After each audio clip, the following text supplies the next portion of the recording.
PG fast selection merit list केमिति check करेंगे एठार आम डिटेल्स कथा हवा। नमस्कार दोस्तों, इस वीडियो को लाइक करें, हमारे चैनल को सब्सक्राइब करें, इस घंटी के आइकन को दबाएं, ऑल सेलेक्ट करें हमारी सभी वीडियो सबसे पहले देखने के लिए।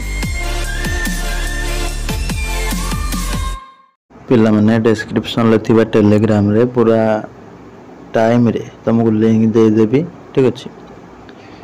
जोटा 20 तारीख दिन तो सही लिंक रे क्लिक करले तुम यही टाइप रे आसी जीवो know your selection status post graduation.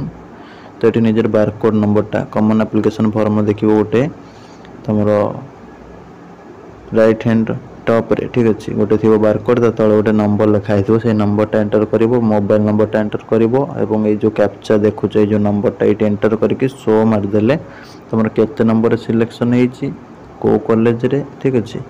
तो सेटा डिटेल्स जानी परिवो आ जार सिलेक्शन है नथिबो तार नो रेकॉर्ड्स बोली शो करिवो। एमती भाव में मेरिट लिस्ट देखिबो। मु सर्वप्रथम लिंक देबी, समस्त टेलीग्राम रे जॉइन हो जाओ एवं चैनल नुआ थे सब्सक्राइब कर दियो। प्रीवियस वीडियो गुड़ाक सब बसिक देख बसिक मन देख, ठीक अच्छे। कहीं टिके न बुझी पारे हैरान हो एडमिशन प्रोसेस रे। रही नमस्कार, जय जगन्नाथ।